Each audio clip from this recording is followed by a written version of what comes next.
হঠাৎ এটা কি হলো? কি এমন শক্তি আছে যেটা আমার দিব্য পুষ্পককে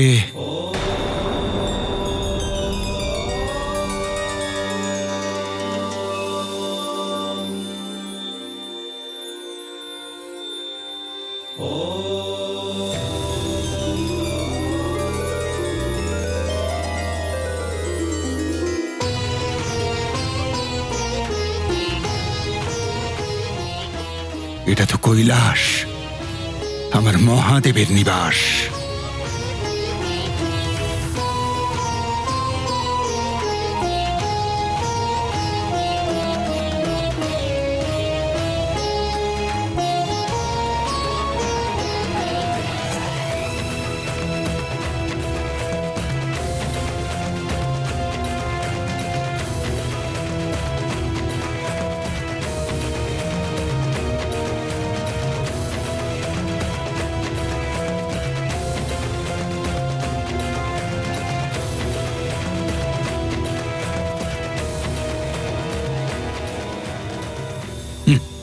এ তো নন্দী বসে রয়েছে।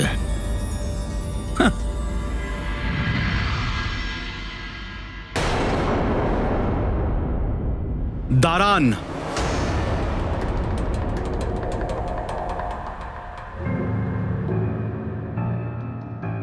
সামনে যাওয়ার অনুমতি নেই। আমার পথ ছাড়ো। তুমি কি জানো আমি কে? আপনি যেই হন না কেন, কিন্তু সামনে যাওয়ার অনুমতি কারোর নেই।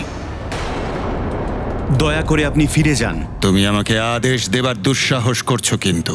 আমি শুধু আমার প্রভুর আদেশ পালন করছি। আর আমি শুধুমাত্র তোর প্রভুর জন্য তোকে দয়া করছি।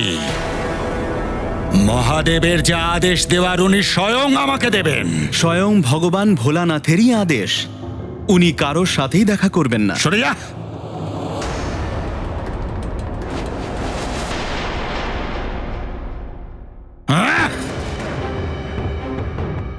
তুই জানিস না যে তুই কি অপরাধ করছিস। মহাদেবের পরম ভক্তকে ওনার সাথে দেখা করতে তুই আটকাচ্ছিস। নিজেকে মহাদেবের পরম ভক্ত মনে করো, আর এটুকুও বোঝো না যে ভক্ত যখন উপাসনায় থাকেন তখন ভক্ত আর ইষ্টের মাঝখানে যেতে নেই। আর এই কৈলাসপতির কৈলাসে এসে অহংকার ত্যাগ করতে পারছেন না। নিজে একজন মূর্খ পশু হয়ে আমাকে শিক্ষা দিচ্ছিস। সরে যা। ভগবান ভোলানাথ নিজের ভক্তদের ভাবনাকে দেখেন, তাদের রূপ, রং আর আকারকে নয়। নিজেকে মহাদেবের সবচেয়ে বড় ভক্ত মনে করেন। তাহলে এটা কি করে ভুলে গেলেন যে কৈলাসপতি মহাদেবের আর এক নাম পশুপতিও? উনি সৃষ্টির সব জীবের অধিপতিও, আর সৃষ্টির সব জীব ওনারই শরণে যায়। আমি চাইলে এক্ষুনি তোকে কঠোর শাস্তি দিয়ে চিরদিনের মতো শান্ত করে দিতে পারি, কিন্তু তোর মতো তুচ্ছ পশুর সাথে লড়াই করে আমি জগতে নিন্দার পাত্র হতে চাই না। তুই আমাকে আরাধ্যের দর্শন থেকে আটকাতে পারবি না।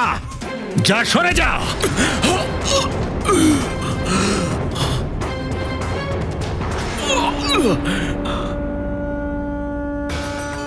ভগবান শঙ্কর দীনানাথ ভক্তবৎসল। উনি নিজের ভক্তদের দর্শন দিতে নিজে কখনোই বিলম্ব করেন না। কিন্তু আজ মহাদেবের দর্শন পাওয়া যাবে না। এই মর্যাদা বুঝে আপনি এখান থেকে চলে যান। ফিরে যাওয়া বা পিছু হটে যাওয়া আমার স্বভাবে নেই। আর এমন কি কাজ আছে যে ডমরুধারী তার পরম ভক্ত দশাননের সাথে দেখা করবেন না?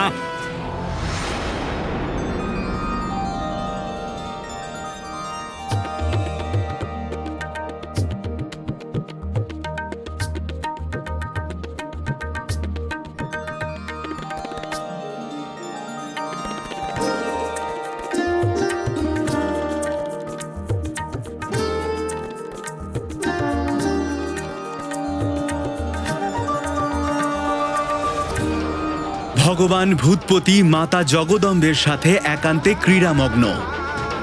এই কারণে কৈলাসে কারোর প্রবেশ নিষিদ্ধ। কেন আমার পথ আটকে নিজের কালকে তুই নিমন্ত্রণ জানাচ্ছিস? কালের ভয় আমাকে দেখাবেন না দশানন। স্বয়ং ভগবান মহাকাল আর মহাদেবীর আদিশক্তিকে নিজের পিঠে তুলে নিয়ে যাই। আর এটাও জেনে রাখুন যে এই নন্দী যে কোনো পরিস্থিতিতে আপনাকে নিজের প্রভুর আদেশ লঙ্ঘন করতে দেবে না।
মৃত্যু না আজ হবে আর না আমার হাতে হবে দশানন।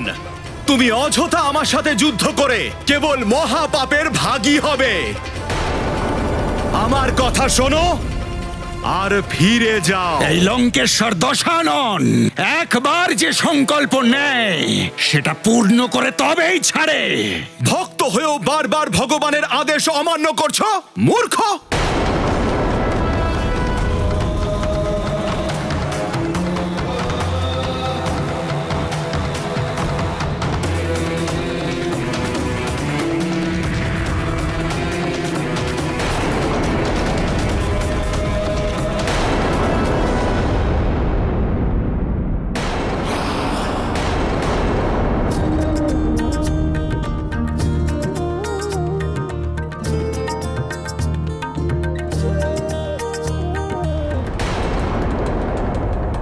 আমি তো তোকে ষাঁড় ভেবেছিলাম, কিন্তু তুই ষাঁড় নয়, একটা বানর। হ্যাঁ, বানর। তুই বানরের মতো ছটফট করছিস, বানরের মতো লাফাচ্ছিস। তোর বল তো একটা বানরের সমানও নয়। আর তুই এসেছিস এই লঙ্কাধিপতি দশাননকে পরাস্ত করতে।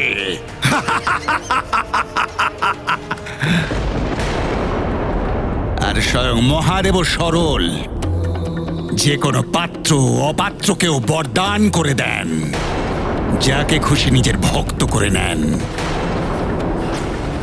তোর মতো একজন যার বানরের মতো বুদ্ধি, তাকেও তার পাল নিযুক্ত করেছেন। আবার এসেছি সেই দশাননের সাথে যুদ্ধ করতে। বানরদেরকে তো আমি কীট পতঙ্গের সমানও ভাবি না। বানর বুদ্ধি।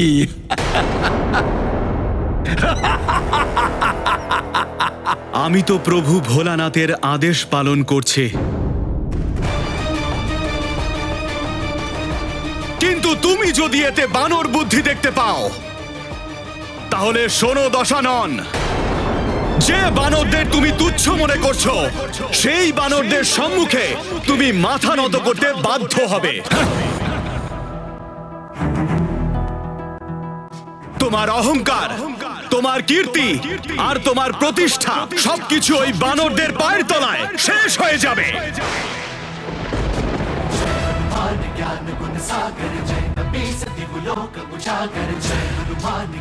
ওই বানরই তোমার সব ঐশ্বর্য আর পাপের লঙ্কাকে জ্বালিয়ে ছাই করে দেবে।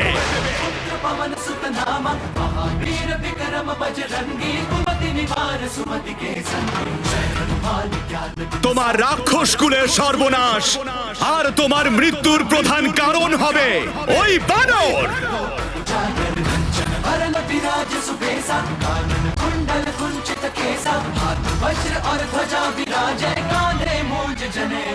সমস্ত লোকে তোমার নিন্দা হবে, আর যে বানর রূপকে তুমি তুচ্ছ মনে করে অপমানিত করছো, সেই বানর রূপ সমৃদ্ধ হয়ে ভক্তি আর পরাক্রমের মূর্তি রূপে সর্বত্র পুজো করা হবে। আমি তোমাকে অভিশাপ দিলাম, আমি তোমাকে অভিশাপ দিলাম।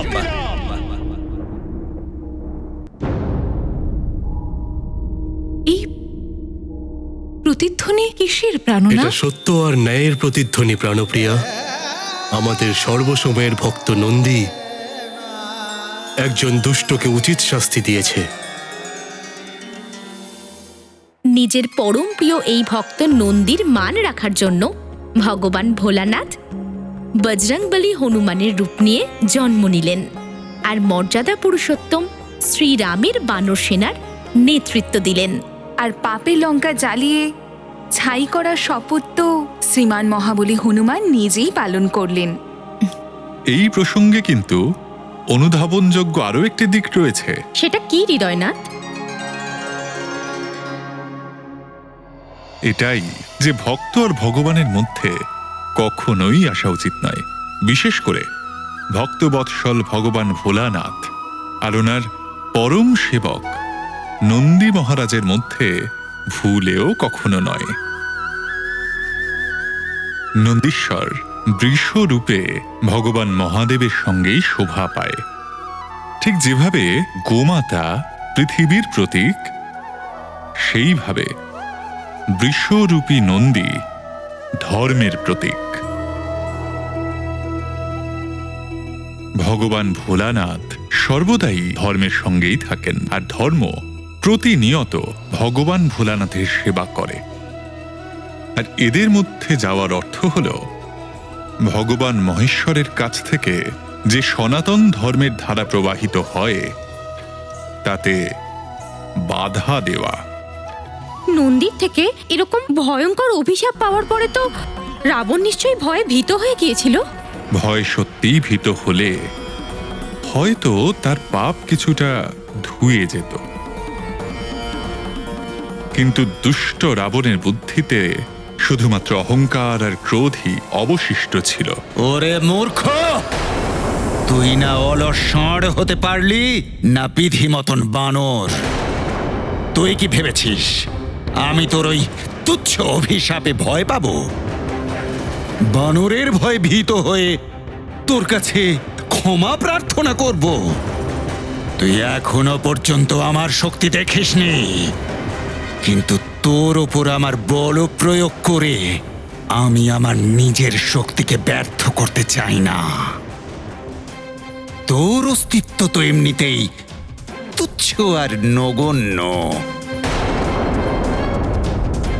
কিন্তু আমি এখন সেটাকে সম্পূর্ণ অর্থহীন করে দেব।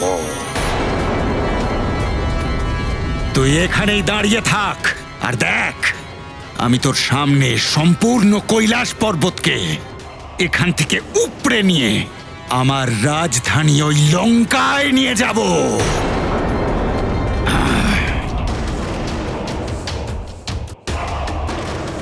হে মহাকাল, আমি এনাকে আটকানোর অনেক চেষ্টা করেছি, আপনি এখন আমাকে সাহায্য করুন প্রভু।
ওম নমঃ শিবায় শিবায় শিবায়।